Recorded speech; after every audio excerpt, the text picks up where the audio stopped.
اور انسان کی اصلاح کے دو ہی طریقے ہیں، یا اس کا نفس سنور جائے یا اس کا قلب سنور جائے، اور دونوں کی دلیل قرآن پاک سے۔ اس لیے تزکیہ نفس کا تذکرہ، قد افلح من تزکا، تحقیق فلاح پا گیا وہ جس نے اپنے آپ کو ستھرا کیا، یہ نفس کا تذکرہ ہے۔ وَنَفْسٍ وَمَا سَوَّاهَا فَأَلْهَمَهَا فُجُورَهَا وَتَقْوَاهَا قَدْ أَفْلَحَ مَنْ زَكَّاهَا، تو گویا نفس کا تزکیہ ہونے سے بھی بندہ سنور جاتا ہے۔ وَمَنْ تَزَكَّى فَإِنَّمَا يَتَزَكَّى لِنَفْسِهِ، جو ستھرا ہوا اپنے لیے ستھرا، تو یہ بھی ضروری ہے۔ اور دوسرا ہے قلب کا سنورنا، منور ہونا، ٹھیک ہونا، یہ بھی ضروری ہے۔ چنانچہ قرآن مجید میں بھی بہت ساری جگہوں پر قلب کے بارے میں فرمایا، افلا یتدبرون القرآن ام علی قلوب اقفالها، کیوں یہ قرآن مجید میں غور نہیں کرتے، کیا ان کے دلوں پہ تالے لگے ہوئے ہیں؟ تو دلوں کا تذکرہ حدیث پاک میں بہت وضاحت سے بتایا، ان فی الجسد بنی آدم لمضغہ اذا فسدت فسد الجسد کلہ واذا صلحت صلح الجسد کلہ الا وہی القلب، تو قلب کے سنورنے سے انسان کا سنورنا یہ بھی قرآن و حدیث سے ثابت ہے، اور نفس کے سنورنے سے انسان کا سنورنا یہ بھی قرآن و حدیث سے ثابت ہے۔ دو ہی طریقے ہیں۔ اللہ رب العزت کی مشیت نے پسند کیا کہ انسان شروع سے نفس کا تزکیہ کریں، مجاہدہ کریں اور اللہ کا قرب پائیں۔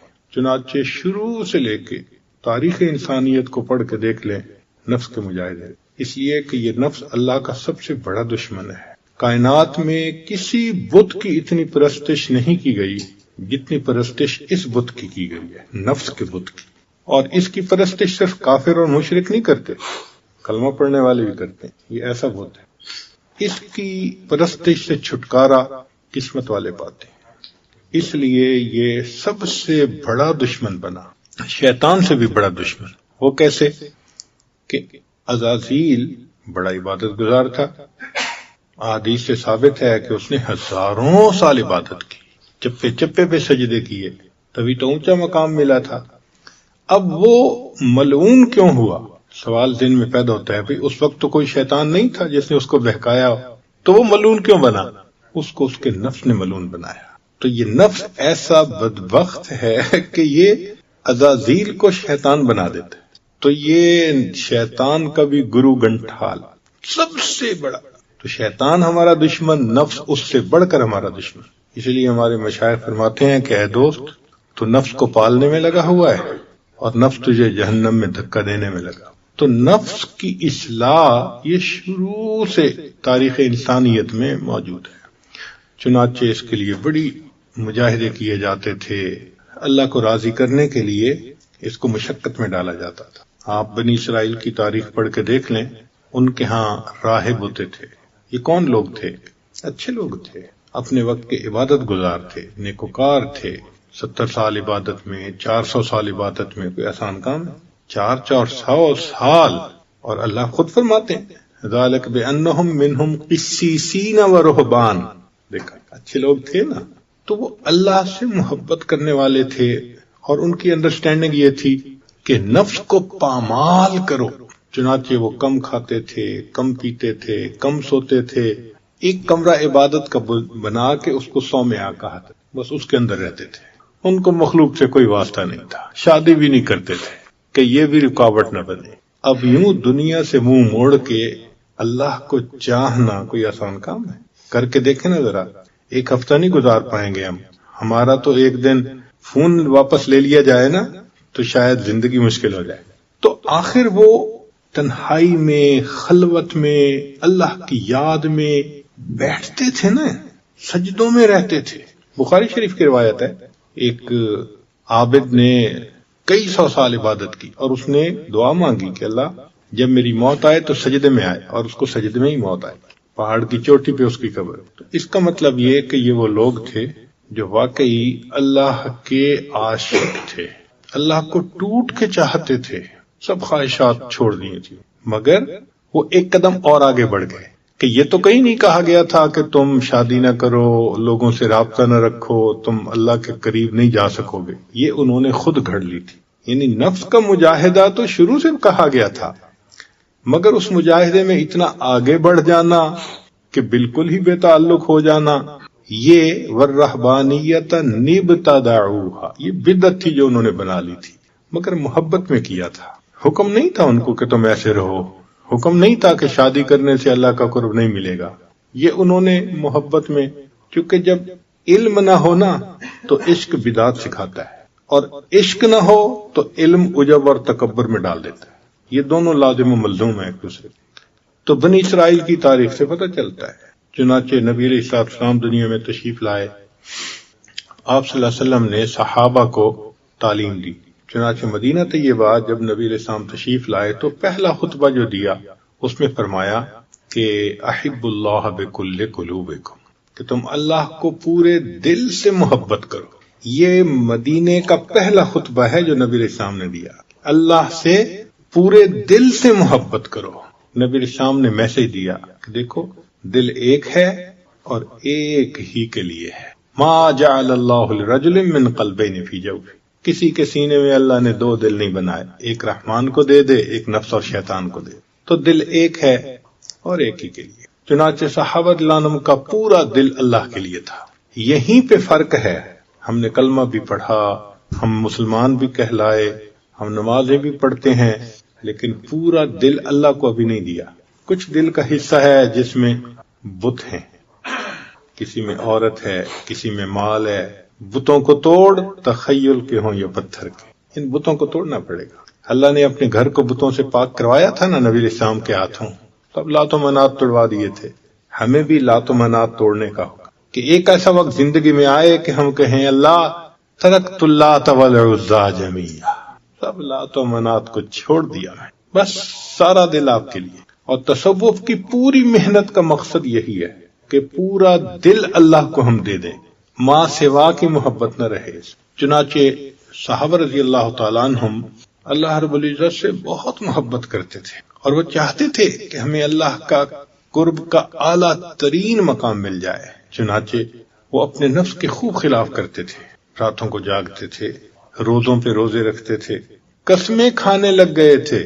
تو نبی علیہ السلام نے بلا کے کہا کہ دیکھو میں تم میں سب سے زیادہ اللہ سے ڈرنے والا، سب سے زیادہ خوف کھانے والا، میں گھر میں بیویوں کے ساتھ بھی رہتا ہوں اور ایک دن کھاتا ہوں، ایک دن افطار بھی کرتا ہوں. تو اس کا مطلب یہ کہ صحابہ رضی اللہ عنہم کا بھی یہی تھا جذبہ کہ نفس کو پامال کرنے کے لیے بس جو کر سکتے ہو کر دو. تو نبی علیہ السلام نے ان کو ذرا بیلنس کیا کہ دیکھو وہ رہبانیت کے لائن پہ مت جاؤ کہ تم کہہ رہے ہو کہ میں بیوی سے نہیں ملوں گا آج کے بعد جب تک یہ نہ ہو جائے. نہیں، تم شریعت کے دائرے میں زندگی گزارو. چنانچہ صحابہ رضی اللہ عنہم نے پھر اس کے بعد ایک دن روزہ، ایک دن افطار. ورنہ بعض ایسے بھی صحابی تھے کہ ان کی بیویاں نبی علیہ السلام کے پاس پہنچ گئیں، اللہ کے نبی صلی اللہ علیہ وسلم ان کو تو ہم سے کوئی غرض ہی نہیں ہے. تو نبی علیہ السلام نے پھر ان کو سمجھایا کہ دیکھو بھائی بیویوں کے حق ہیں تمہارے اوپر. حتیٰ کہ عمر لانوں کے پاس ایک خاتون آئی، میرا خامن ساری رات عبادت کرتا ہے، سارا دن روزہ رکھتا ہے. تو عمر لانوں پوچھتے ہیں کیا مطلب؟ کہتی ہے ساری رات عبادت کرتا ہے، سارا دن روزہ رکھتا ہے. تو کعب رضی اللہ عنہ قریب بیٹھے ہوئے تھے، وہ کہنے لگے اس نے بڑے اچھے انداز سے خاوند کی شکایت لگائی. تو وہ کہنے لگے یہ تو تعریف کر رہی ہے. کہنا تعریف تو کر رہی ہے، جو ساری رات عبادت کرے گا، سارے دن روزہ رکھے گا، تو بیوی کے لیے وقت کہاں سے بچے گا؟ تو اس کا مطلب یہ کہ صحابہ رضی اللہ عنہم اتنی عبادت کرتے تھے. نبی علیہ السلام نے پھر ان کو سمجھایا. مگر ایک چیز آپ کو کامن ملے گی ان کی زندگی میں کہ نفس کی خواہش کو توڑنا ان کے اوپر ختم. ذرا سی کوئی بات اس میں نفس کی خواہش شامل ہوتی تھی نا. عبداللہ ابن عمر رضی اللہ عنہ نے بیمار ہیں، آخری وقت ہے، دل میں چاہت ہوئی میں مچھلی کھاؤں، گھر والوں کو بتا دیا مچھلی منگاؤ. انہوں نے مچھلی منگائی، پکا لی. این آخری وقت میں جب کھانے کا وقت آیا، ساحل آ گیا، وہ مچھلی اٹھا کے دے دی. تو صحابہ رضی اللہ عنہم جب دیکھتے تھے کہ ایک چیز نفس کے اندر آئی فوراً اس کے خلاف کرتے. تو یہ نفس کے خلاف کرنا، خواہشات کو توڑنا، یہ تزکیہ حاصل کرنے کا ایک طریقہ ہے جو سلف صالحین سے چلا آ رہا ہے، اور صحابہ کے ابتدائی دور میں یہی طریقہ چلا. چنانچہ تابعین کی زندگی کو دیکھ لیں، تبع تابعین کی زندگی کو دیکھ لیں، وہ اپنے اوپر اس قسم کی پابندیاں لگاتے تھے. عمر بن عبدالعزیز رحمت اللہ علیہ خلیفہ بنے، نیت کر لی کہ آج کے بعد بس میں غسل نہیں کروں گا جو بیوی کے ساتھ ہوتا ہے. اب بتاؤ یہ کوئی فرض تو نہیں ہے نا، یہ شرط تو نہیں ہے نا خلیفہ بننے کی، مگر بس ایک احساس ذمہ داری تھی کہ اب میری مسئولیت بڑھ گئی، لہذا اب میں اپنا پورا وقت اللہ کی عبادت، یہ حال تھا۔ چنانچہ صحابہ رضی اللہ عنہم اور تابعین کے بعد یہ سلسلہ پوری امت میں چلا کہ اللہ کو پانے کے لیے نفس کا تزکیہ کرنا ضروری اور نفس کے تزکیہ کے لیے مجاہدے ضروری۔ چنانچہ اکابر نے خوب مجاہدے کی۔ آپ کتابوں میں پڑھتے ہیں معمولی کھانا کھایا، ایک لقمہ کھاتے تھے، 2 لقمے کھاتے تھے، 1 گھونٹ پانی پیتے تھے۔ آپ احوال الصادقین پڑھ کر دیکھ لیں علامہ عبدالوہاب شیرانی رحمۃ اللہ علیہ، آپ حیران ہو جائیں گے۔ وہ لکھتے ہیں کہ اتنا کم کھاتے تھے کہ ہمیں ہفتے کے بعد جا کر لیٹرین کی ضرورت محسوس ہوتی تھی، 1 ہفتے کے بعد، اور مینگنیاں جیسے بکری کرتی ہے نا، اس طرح اجابت ہوتی تھی کم کھانے کی وجہ سے۔ اپنے بارے میں لکھتے ہیں کہ میں کھاتا تھا تو مجھے روزانہ 1 مرتبہ بیت الخلاء جانے کی ضرورت پیش آئی تو میری والدہ نے مجھے کہا کہ حکیم کے پاس جاؤ تمہارا پیٹ خراب ہو گیا۔ 24 گھنٹے میں 1 مرتبہ بیت الخلاء جاتے تھے تو ماں کہتی ہے حکیم کے پاس جاؤ تمہارا پیٹ خراب ہو گیا، اور ہم ماشاءاللہ نمازیں جتنی ہیں اس سے بھی زیادہ مرتبہ ہیں، بیت اللہ 5 مرتبہ، بیت الخلاء 7 مرتبہ۔ تو اس کا مطلب یہ ہے کہ سلف صالحین واقعی بہت مجاہدہ کرتے تھے، راتوں کو عبادت کرتے تھے، عشاء کے وضو سے فجر کی نمازیں پڑھتے تھے، تلاوت میں لگے ہوتے تھے۔ ایک کامن سی چیز تھی رات کو جاگنا، ایک عام چیز تھی، جو کہا جاتا ہے نا کہ مدینہ طیبہ میں اگر کوئی جاتا تم شہد کے مکھیوں کے بھن بھنانے کی آواز آتی ہے، اس لیے کہ زندہ شہر تھا، زندہ لوگ تھے۔ تو مجاہدہ نفس کا کر کے اپنے آپ کو شریعت کی لگام دینا اور اپنے آپ کو نیکی کے اوپر لگانا، یہ ہمارے اکابر کا طریقہ رہا ہے۔ وقت کے ساتھ ساتھ ہمتیں کمزور ہوتی گئیں، قوا کمزور ہو گئے، تو علماء امت، مشائخ امت نے محسوس کیا کہ اب لوگوں میں وہ ہمت نہیں رہی۔ ہمارے بعض اکابر تو روزے رکھتے تھے، پانی سے روزہ، پانی سے افطار، پانی سے روزہ، پانی سے افطار۔ قرآن پاک میں تذکرہ ہے اس کا کہ سیدہ فاطمہ زہرا رضی اللہ عنہا اور حضرت علی رضی اللہ عنہ نے 3 روزوں کی منت مان لی تھی۔ شہزادے بیمار ہو گئے تھے کہ شفا یاب ہو گئے تو ہم 3 روزے رکھیں گے، اور پہلا روزہ رکھا، افطاری کا وقت آیا تو مانگنے والے آ گئے، ان کو دے دیا۔ تو جب سب کھانا ان کو دے دیا تو خود کیا کیا ہوگا؟ پھر اگلے دن افطاری کے وقت کچھ پکایا تو کوئی اور آ گیا، اس کو دے دیا۔ پھر تیسرا دن ہوا تو تیسرا مسکینم و یتیمم و اسیرا، تو اپنا کھانا ان کو دے دیا۔ سیدہ عائشہ صدیقہ رضی اللہ عنہا کے پاس اتنا مال آیا، شاید 50,000 درہم تھے یا ریال جو بھی تھے، دینار تھے۔ خادمہ کو کہا کہ مدینے کی بیواؤں کو بلاؤ، اور ان کو تقسیم کرتی رہیں۔ آخر پہ خادمہ آئی، کچھ تھوڑے سے پیسے دے دیں، افطاری کا سامان لاؤں۔ کہنے لگے مجھے پہلے بتاتی ہیں، آپ نے تو بتایا نہیں، میں نے سب خرچ کر دی۔ یعنی روزے سے ہیں، اپنی افطاری کے لیے کچھ نہیں بچا۔ تو یہ چیز بتاتی ہے کہ ہمارے اسلاف بہت مجاہدہ کرتے۔ نبی علیہ السلام کی نبوت کی زندگی میں 3 کنزیکٹیو دن ایسے نہیں آئے کہ آپ نے تینوں دن پیٹ بھر کے کھانا کھایا ہو۔ 1 دن کھایا تو دوسرے دن فاقہ، 2 دن کھایا تو تیسرے دن فاقہ، 3 دن متواتر نہیں گزرے۔ ایک روایت میں ہے کہ عائشہ صدیقہ رضی اللہ عنہا ایک مرتبہ دن میں کھانا کھا رہی تھی، دوسری مرتبہ تو نبی السلام نے دیکھا، فرمایا عائشہ کھانے کے سوا اور کوئی کام نہیں۔ اور وہ فرماتی ہیں کہ نبی السلام کے بعد سب سے پہلی تبدیلی جو میں نے امت میں دیکھی وہ 2 وقت کا کھانا تھا۔ اس کا مطلب یہ ہے کہ ہمارے اکابر نفس کے مجاہدے کے ذریعے عبادت کرتے تھے، اپنے رب کو راضی کرتے تھے، اللہ کے قرب کا مقام پاتے تھے۔ اب جب مشائخ امت نے دیکھا کہ بھائی وہ مجاہدے کرنے تو بہت مشکل، تو انہوں نے اللہ سے دعا مانگی، اللہ کمزور ہیں تو ان پر رحمت فرما دے اور آسانی کا کوئی معاملہ فرما۔ چنانچہ حضرت خواجہ بہاؤالدین نقشبند بخاری رحمۃ اللہ علیہ کی دعا اللہ کے ہاں قبول ہوئی، اور رب کریم نے ان کو ایک طریقہ ایسا واضح فرمایا جس میں نفس کے بہت مجاہدے نہیں ہیں، نفس کے بہت مجاہدے نہیں ہیں، آسان طریقہ ہے، کمزوروں کا طریقہ۔ وہ کیا ہے؟ وہ ہے کثرت ذکر اور اتباع سنت کے ذریعے سے اللہ کا قرب۔ چنانچہ ہمارے مشائخ نقشبند نے لکھا ہے کہ پہلے سلوک متقدمین کے سلوک ہیں، چشتیہ، قادریہ، سہروردیہ، یہ حضرت علی عنہ سے چلے، حسن بصری رحمت اللہ علیہ سے آگے بڑھے، اور امت کے پہلے حصے میں خوب اس کے ذریعے سے اللہ نے اپنے بندوں کو اعلیٰ درجات سے نوازا۔ یہ جو نقشبندی سلوک ہے یہ متاخرین کا سلوک کہلاتا ہے، آخر پہ کمزوروں کا سلوک ہے۔ تو اللہ رب العزت نے ان پر واضح فرمایا کہ بھائی نفس کے مجاہدے کرنے کی بجائے ایک اصلاح کا اور بھی طریقہ ہے جس کو کہتے ہیں قلب کی اصلاح۔ تو ابھی تک امت نفس کے مجاہدوں سے تزکیہ پاتی تھی، تم قلب کے یعنی تصفیہ کے ذریعے سے اپنے نفس کو بھی تزکیہ میں لا سکتے ہو۔ چنانچہ جب دل سنورتا ہے تو نبی صاحب نے فرمایا کہ پورا جسم سنور جاتا ہے، لہذا قلب کے سنورنے سے نفس کی اصلاح خود بخود اس کے ذمن میں ہو جاتی ہے۔ دل میں جذبہ ہو انسان نفس کو پامال کرتا ہے۔ ہم نے دیکھا ہے ہمارے ہاں یہ جو لوگ پوزیشنیں لیتے ہیں جانے کے لیے اوپر، تو ان کو ووٹ چاہیے ہوتا ہے۔ اب دل میں ایک شوق ہے کہ مجھے یہ سیٹ حاصل کرنی ہے، اب سیٹ حاصل کرنے کے لیے جائیں گے، غریب کے پاس بیٹھیں گے، بات کریں گے، ان کے ساتھ مل کے کھانا کھائیں گے، تو دیکھو اپنے نفس کو پامال کر رہے ہیں نا۔ تو دل کا جذبہ تھا، نفس کو پامال کرنا آسان ہو گیا۔ اور ہم نے دیکھا ہے کہ واقعی جب ووٹنگ کے دن ہوتے ہیں اولیاء جیسی زندگی ہوتی ہے، کھانا یاد نہیں ہوتا، پینا یاد نہیں ہوتا، راتوں کو سونا یاد نہیں ہوتا، 24 گھنٹے لگے ہوتے ہیں بیچارے۔ تو دیکھو قلب کے اندر ایک جذبہ ہے جس کی وجہ سے نفس پر ساری پابندیاں آ گئیں۔ تو یہ جو متاخرین کا سلوک ہے، اس متاخرین کے سلوک میں قلب پر محنت کی جاتی ہے اور نفس اس کے ضمن میں خود بخود پامال ہو جاتا ہے۔ محبت چیز ہی ایسی ہے کہ محبوب کی خاطر سب کچھ قربان کر دینا آسان ہو جاتا ہے۔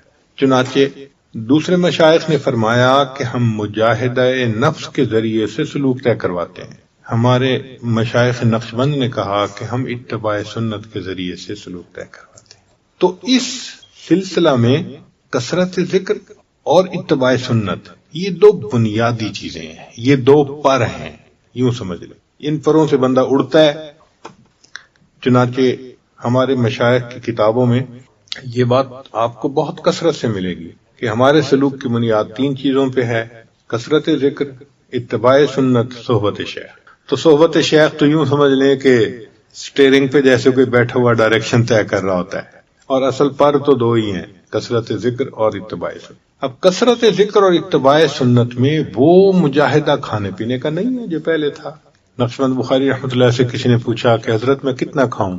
فرمایا بھائی اچھا کھا، کام اچھی طرح کر، اگر تم عبادت کرو تو پھر جو ضرورت ہے اس کے تحت تم کھاؤ، کیا معاملہ؟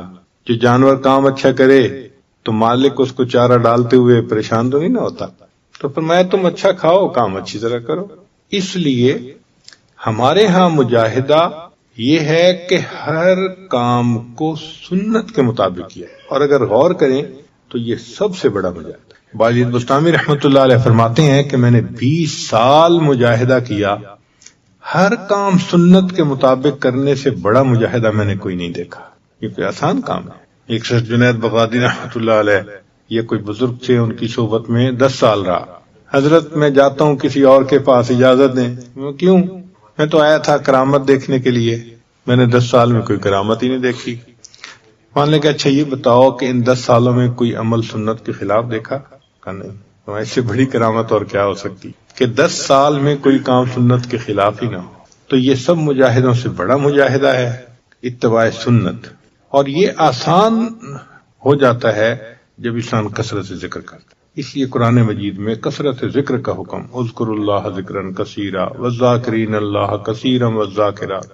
ہماری جو بنیاد کمزور ہے نا، وہ یہ کہ ہم کثرت ذکر کرتے ہی نہیں ہیں۔ یہ 5 منٹ کا مراقبہ، 10 منٹ کا مراقبہ، یہ کیا بات ہوئی پئی؟ اگر دوسری کلاس کا طالب علم 10 منٹ روزانہ کتاب کھول کے پڑھے تو کیا سال کے آخر پہ پاس ہو جائے گا؟ تو اگر دوسری کلاس میں پاس نہیں ہو سکتا جو 10 منٹ روزانہ پڑھے، تو ولایت کے امتحان میں کیسے پاس ہوں گے بھائی؟ دوسری کلاس کے لیے تو اس کو 4 گھنٹے اور 6 گھنٹے اسکول میں لگانے پڑتے ہیں۔ تو حق تو یہ بنتا تھا کہ ہم بھی 4 گھنٹے مراقبہ کرتے ہیں۔ اب کوئی کہے جی کہ کتنا وقت نکالیں، بھائی انٹرنیٹ پہ ٹائم لگتا ہے نا، گھنٹوں لگتے ہیں، منٹوں کی بات تو کوئی کرے ہی نہ، جو منٹوں کی بات کرے گا وہ جھوٹ بولے گا، الا ماشاء اللہ۔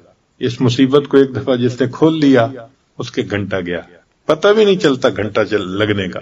تو اگر سکرین کے سامنے گھنٹہ بیٹھ سکتے ہیں تو پھر مراقبے میں کیوں نہیں بیٹھ سکتے؟ تو حق تو یہ تھا کہ ہم گھنٹوں مراقبے کرتے ہیں، لیکن ہم نہیں کرتے، بیت ہو جاتے ہیں شوق میں آ کے، حضرت بس تلاوت بھی کر لیتا ہوں، درود شریف بھی پڑھ لیتا ہوں، استغفار بھی، مراقبہ نہیں ہوتا۔ بھئی جو اصل چیز تھی اینٹی بائیوٹک تھی وہ تو لی ہی نہیں، فائدہ کیسے ہو؟ تو ہماری مثال ایسے جیسے ایک ڈی ہائیڈریٹڈ پلانٹ ہوتا ہے نا، پتے مرجھائے ہوئے ہوتے ہیں، پھل بھی کمزور ہوتے ہیں، کیوں؟ پانی تھوڑا ملتا ہے اس کو۔ ایسے ہم ڈی ہائیڈریٹڈ قسم کے صوفی ہیں، ذکر کی کثرت نہیں کرتے، اور ہمارے پھر نظر بھی خطا کرتی ہے، زبان بھی پھر کچھ جھوٹ بول دیتی ہے، فلاں بھی ہو جاتا ہے، فلاں بھی ہو جاتا ہے، وہ سارے سمپٹم ہمارے اندر ہوتے ہیں۔ تو کثرت ذکر ہماری بنیادی بیماری ہے۔ اگر ہم چاہتے ہیں کہ ہمیں اللہ کا تعلق ملے تو ہمیں اللہ کا ذکر کثرت سے کرنا پڑے گا، چلتے پھرتے لیٹے بیٹھے اللہ کو یاد، ایسی کیفیت ہو جائے کہ بس انسان کا دل کہے اللہ تیری یادوں کے سوا دنیا میں رکھا کیا ہے۔ امام راضی رحمت اللہ علیہ فرماتے تھے، اے اللہ دن اچھا نہیں لگتا مگر تیری یاد کے ساتھ، رات اچھی نہیں لگتی مگر تجھ سے راز و نیاز کے ساتھ۔ تو بنیادی کمی کوتاہی آج کے دور میں وہ ذکر کی کمی، اور جو ذکر کم کریں وَلَا يَذْكُرُونَ اللَّهَ إِلَّا قَلِيلًا، ان کی علامت بتا دی، مذبذبین بین ذالک لا الہ الا ولا الہ۔ اور ہم بھی آج مذبذبی ہیں، نہ پورے دنیا دار ہیں نہ پورے دیندار ہیں۔ دنیا داروں کے مجمع میں جا کے بیٹھو تو وہ کہتے ہیں یہ مولوی کہاں سے آ گیا، جاؤ، وہ بھی بگا دیتے ہیں، اور دینداروں کے مجمع میں آ کے بیٹھو تو اپنے گناہوں کو دیکھ کے لگتا ہے کہ ہم دینداروں کے مجمع بھی نہیں۔ واقعی صحیح بات ہے، ہمارے نفس کی حالت وہی ہے کہ دھوبی کا کتا، نہ گھر کا نہ گھاٹ کا، نہ ادھر ہے نہ ادھر ہے، نہ خدا ہی ملا نہ وصال صنم، نہ ادھر کے رہے نہ ادھر کے۔ تو ہم اگر چاہتے ہیں کہ ہم بدلیں، اس کا طریقہ کثرت ذکر، اتباع سنت۔ اتباع سنت سے مراد یہ کہ ہر کام کو سنت کے مطابق کریں، کھانا پینا، لباس، معاملات، معاشرت، ہر کام بس سنت کے مطابق کرتے۔ اور یہ آسان طریقہ ہے اپنے آپ کو سنوارنے کا کہ ہر کام کو سنت کے مطابق کرتے جاؤ۔ تو کثرت ذکر اور اتباع سنت سے یہ سلوک آسانی سے طے ہو جاتا ہے۔ آپ سمجھیں کہ یہ شاہراہ ہے، بھاگتا چلا جاتا ہے۔ آپ یوں سمجھ لیں کہ ایک بندے کو کہہ دیا جائے کہ جی آپ یہاں سے حج پہ جائیں بغیر سواری کے، وہ تو مشکل میں پڑ جائے گا، چلے گا، راستے میں کھانا نہیں پینا نہیں، کہاں ٹھہرے گا، کیسے سمندر عبور کرے گا، ریگستان آئیں گے، پہاڑ آئیں گے، کھڈے ہوں گے، تو اس کے لیے تو پہنچنا واقعی بڑا مشکل کام ہے۔ اور ایک طریقہ یہ ہے کہ یہاں سے بندے کو ایئرپورٹ پہ بٹھا دو، چلو بھائی سعودی عرب پہنچ جاؤ۔ یہ ہمارا سلوک، یہ اسی طرح بائی ایئر پہنچانے والا سلوک، اس لیے اس کو متاخرین کا سلوک کہا جاتا ہے۔ آسان ہے، بہت آسان ہے، بس دو چیزوں کی پابندی ضروری، اتباع سنت، اور ہر کام میں سنت کی اتباع اور ذکر کی کثرت۔ ذکر کی کثرت تو ایسے ہو کہ بندہ جو وقت ملے، 10 منٹ ملے، 15 ملے، گھنٹہ ملے، 2 ملے، فوراً اللہ کی یاد میں۔ اور جو لوگ کہتے ہیں کہ جی ہم تو مصروف ہیں دفتر بزنس کی وجہ سے، شریعت کہتی ہے کہ تم دفتر مت چھوڑو، بزنس نہ چھوڑو، کرو، مگر دل اللہ کو طرف رکھو نا۔ یہ کہاں لکھا ہے کہ دل میں کسی اور کا خیال رہے؟ دل میں اللہ کو یاد کرو۔ رجال اللہ تلہیہم تجارت ولا بیع عن ذکر اللہ۔ تجارت اور خرید و فروخت میں انسان اللہ کو یاد کرے تو تاجر صدوق کو تو قیامت کے دن انبیاء کی قطار میں جو ہے ان کے، یعنی جہاں انبیاء کی قطار ختم ہوگی نا، اس کے پیچھے جو لوگ ہوں گے وہاں تاجر کو جگہ دی جائے۔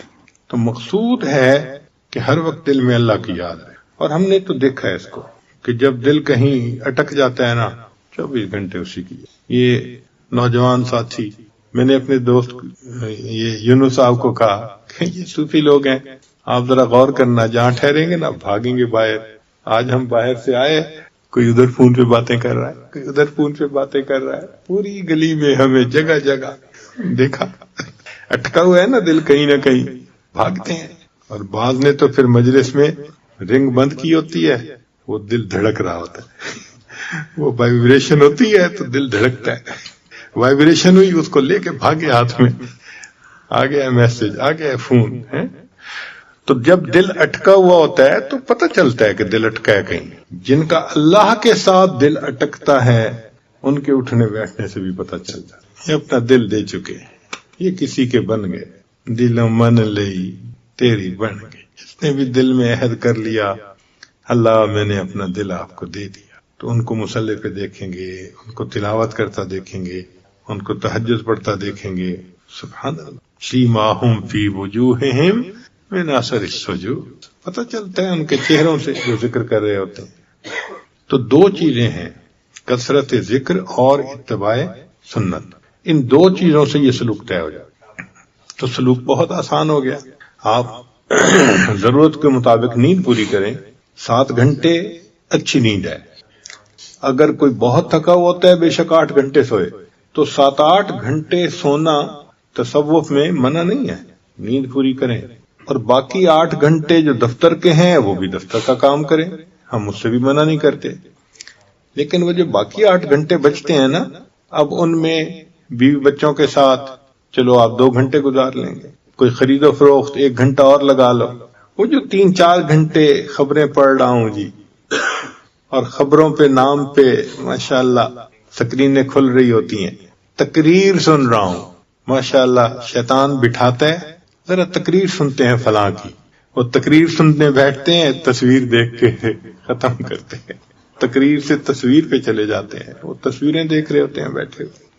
یہ جو 3-4 گھنٹے ہر بندے کی زندگی میں آپشنل ہوتے ہیں نا، وہ فون پہ گزرتے ہیں، وہ ادھر گزرتے ہیں، وہ کسی اور کام میں گزرتے ہیں، اس کو مینیج کریں. بس اتنی سی بات ہے. اگر اس کو اچھی طرح مینیج کر لیں تو آپ کا سلوک طے ہو سکتا ہے آسانی سے، کسی کے لیے رکاوٹ نہیں ہے. اس بات کو اس لیے تفصیل سے بتایا کہ پتہ رہے کہ جی ہمیں کرنا کیا ہے. تو کثرت ذکر، اتباع سنت، یہ ہماری بیماری کا حتمی علاج ہے، حتمی علاج. اب ہمارا جو سلوک ہے اس کے بارے میں پچھلی 1-2 مجالس میں بھی تفصیل کہی گئی.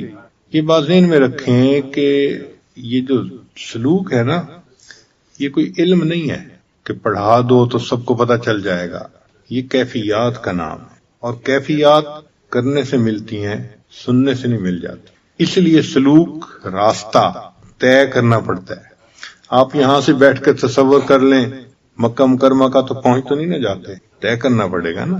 اسی طرح دل میں چاہتوں میں اللہ تعالیٰ تک پہنچ جاؤں تو پہنچ تو نہیں جائیں گے، اس کے لیے راستہ طے کرنا پڑے، محنت کرنی پڑے.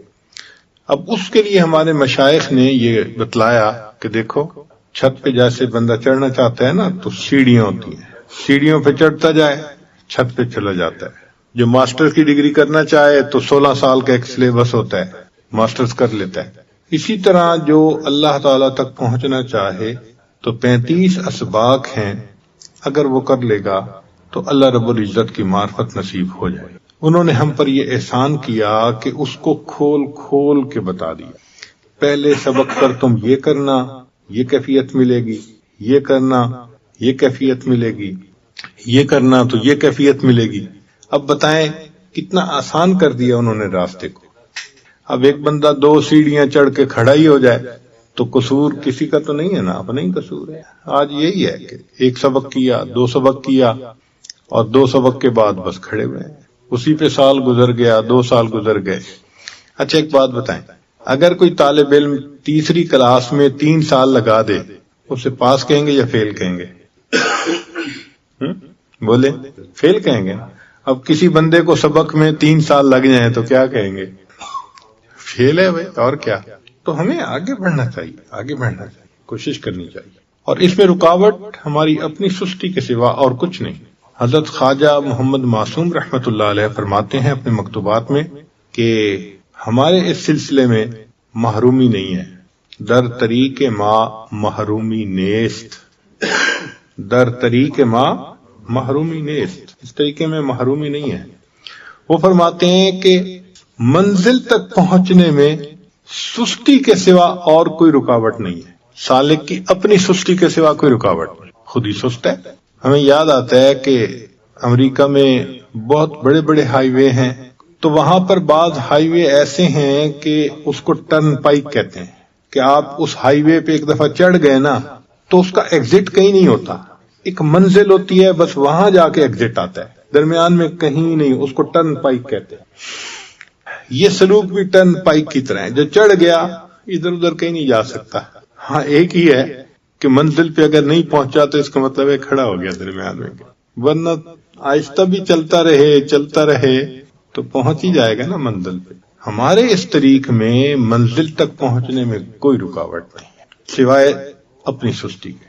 تو بھئی ہم سستی سے توبہ کریں، اور جن اعمال نے ہمیں سست بنایا ہوا ہے ان اعمال کو چھوڑیں، اور جہاں دل کو الجھایا ہوا ہے، اس دل کے ٹکڑے کئی ہوئے، کوئی یہاں گرا کوئی وہاں گرا۔ آج کل تو ٹکڑے بھی بہت ہوتے ہیں، اس پہ نظر پڑی تو ایک ٹکڑا اس کو دے دیا، اس پہ نظر پڑی ٹکڑا اس کو دے دیا۔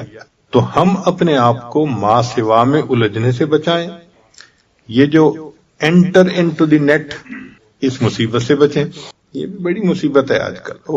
اللہ اکبر کبیرہ۔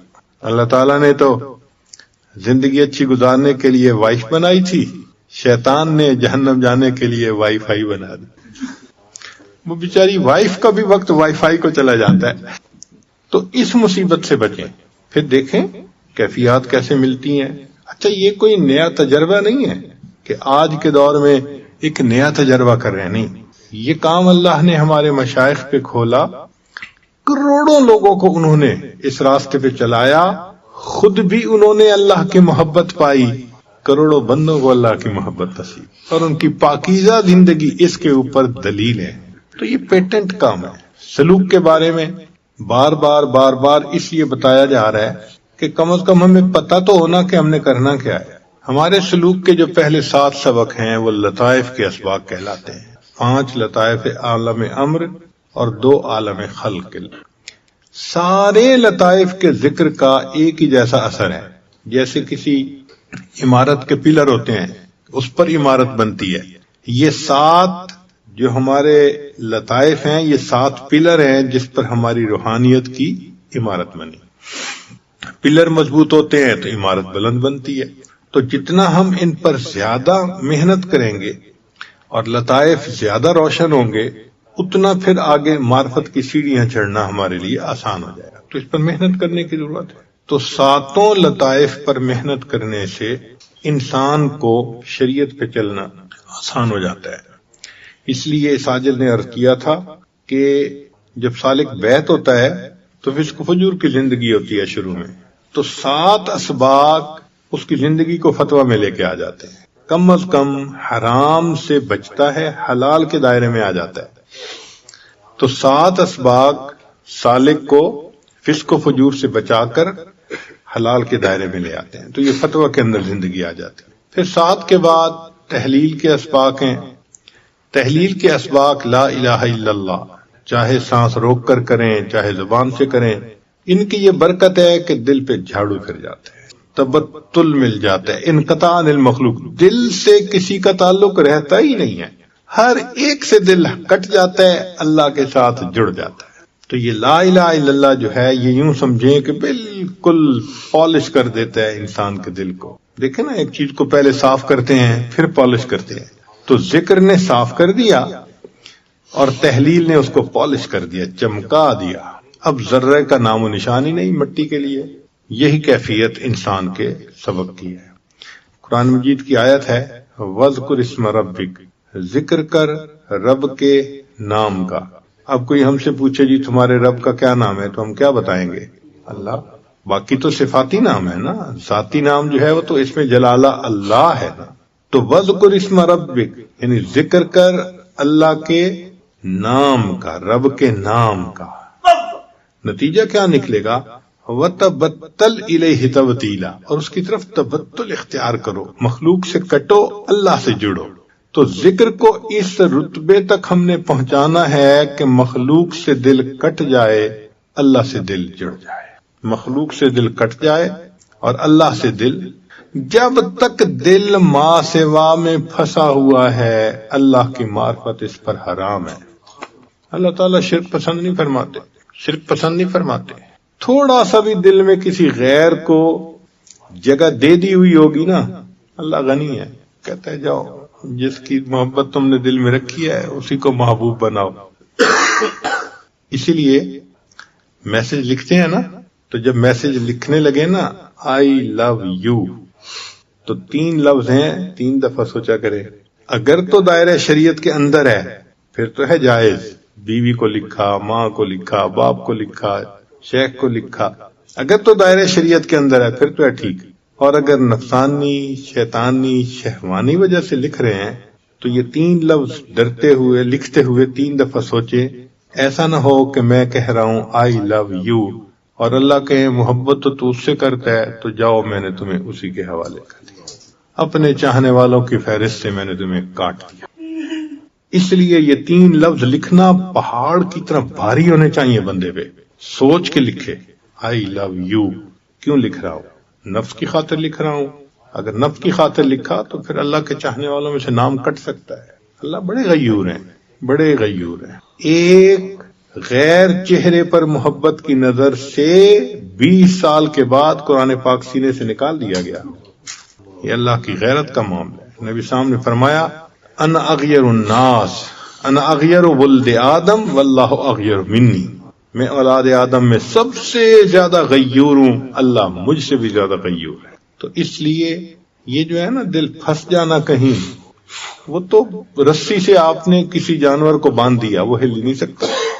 اچھا آپ اگر کسی پرندے کو 20 فٹ دھاگے سے باندھ دیں تو وہ بیچارہ پرواز تو کرے گا مگر 20 فٹ سے اوپر جا ہی نہیں سکتا۔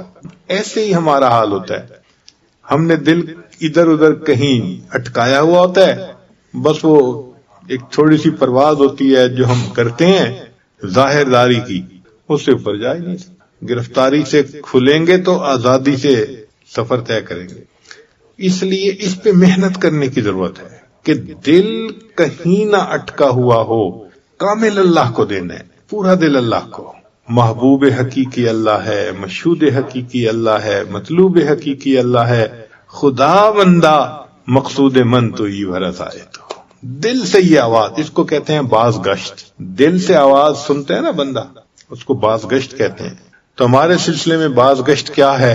خدا مندہ مقصود من تو ای ورث آئے تو، مارا محبت و معرفت ذوق شوق خود بدے۔ تو دل سے آواز آئے تیرے سوا محبوب حقیقی کوئی نہیں ہے، کوئی نہیں، تیرے سوا مقصود حقیقی کوئی نہیں ہے، کوئی، ایسی کیفیت دل کی ہو۔ یاد میں تیری سب کو بھلا دوں، کوئی نہ مجھ کو یاد رہے، تجھ پر سب گھر بار لٹا دوں، خانہ دل آباد رہے، سب خوشیوں کو آگ لگا دوں، غم سے تیرے دل شاد رہے، سب کو نظر سے اپنی گرا دوں، تجھ سے فقط فریاد رہے۔ ایسی کیفیت ہو جائے تو پہلے لطائف کے اسباق کرنے سے انسان کبائر کو چھوڑ کر فتویٰ کی حدود میں آ جاتا ہے، اور تحلیل کا ذکر کرنے سے یہ تقویٰ کی حدود میں آ جاتا ہے۔ پھر انسان گناہ کے موقعوں سے بھی بچتا ہے، دل کی کیفیت ایسی ہو جاتی ہے، تقویٰ پھر زندگی آ جاتی ہے۔ اب جب ماں سوا سے بھی ہٹ کٹ گئے تو پھر کیا ہوتا ہے کہ اللہ کی محبت میں پھر انسان کو ایک جذب کا مقام ملتا ہے۔ چنانچہ ہمارے سلسلے کا جو 10واں سبق ہے مراقبہ احدیت، وہ فنا کا سبق ہے کہ انسان اللہ کی محبت میں فنائیت گم ہوتا ہے، اللہ کی محبت میں اس کی کیفیت ایسی ہوتی ہے اللہ اکبر کبیرہ، ہر وقت اللہ کی طرف دھیان، اللہ کی طرف یاد۔ یہ فنا کی کیفیت بھی عجیب ہے۔ حضرت مجذوب رحمۃ اللہ نے فرمایا پینشن ہو گئی ہے، کیا بات ہے اپنی، اب دن بھی ہے اپنا اور رات ہے اپنی، اب اور ہی کچھ ہے میرے دن رات کا عالم، ہر وقت ہی رہتا ہے ملاقات کا عالم۔ تو یہ جو فنائیت کی کیفیت ہے نا، پھر ہر وقت ہی رہتا ہے ملاقات کا عالم۔ وہ زندگی کے لمحے کتنے اچھے ہوں گے کہ جس میں انسان کا دل ایک اللہ کی محبت سے بھرا ہوا۔ تو ابھی تک تو ہمیں اللہ کی محبت کا وہ مزہ نہیں آیا جو بندے کو بیگانہ کر دیتا ہے۔ تو عالم سے کرتی ہے بیگانہ دل کو، عجب چیز ہے لذت آشنائی، ابھی وہ آشنائی کی لذت ہمیں نہیں ملی، تبھی تو ہم دنیا سے بھی بیگانہ نہیں نہ ہوئے۔ تو پہلے 10 سبق تک پہنچتے پہنچتے سالک کو اللہ کی محبت میں مستی کا مقام مل جاتا ہے، جذب کا مقام مل جاتا ہے، استغراق کی کیفیت۔ بس دل چاہتا ہے نہ کوئی مجھے چھیڑے، میں اللہ کی یاد میں بیٹھا رہوں، راتوں کو اللہ کی یاد، دن میں اللہ کی یاد۔ چنانچہ ایک نوجوان ہاسٹل میں رہتا تھا تو روزانہ 3 گھنٹے مراقبہ کرتا تھا، تو مراقبے سے پہلے 2 رکعت نفل پڑھتا تھا، یا اللہ کوئی آ کے دروازہ نہ کھٹکھٹائے، کوئی مجھے ڈسٹرب نہ کرے۔ 2 رکعت نفل پڑھ کے اللہ سے دعا مانگتا تھا، یا اللہ کوئی ڈسٹرب کرنے والا نہ آ جائے گئی۔ اللہ اکبر کبیرہ۔ یوں اللہ کی محبت میں وقت کا پتہ بھی نہیں چلتا، ایسا لطف ملتا ہے، رہوں بیٹھا میں اپنا سر جھکا کر، سرور ایسا عطا کر دل بدل۔ ایک سرور ہوتا ہے، جائیے کس واسطے اے درد میں خانے کے بیچ، کچھ عجب مستی ہے اپنے دل کے پیمانے کے بھی۔ ایک لطف ہوتا ہے، ایک مزہ ہوتا ہے، اللہ جو اللہ والوں کو اللہ کی یاد میں ملتا ہے۔ تو یہ پہلے 10 اسباق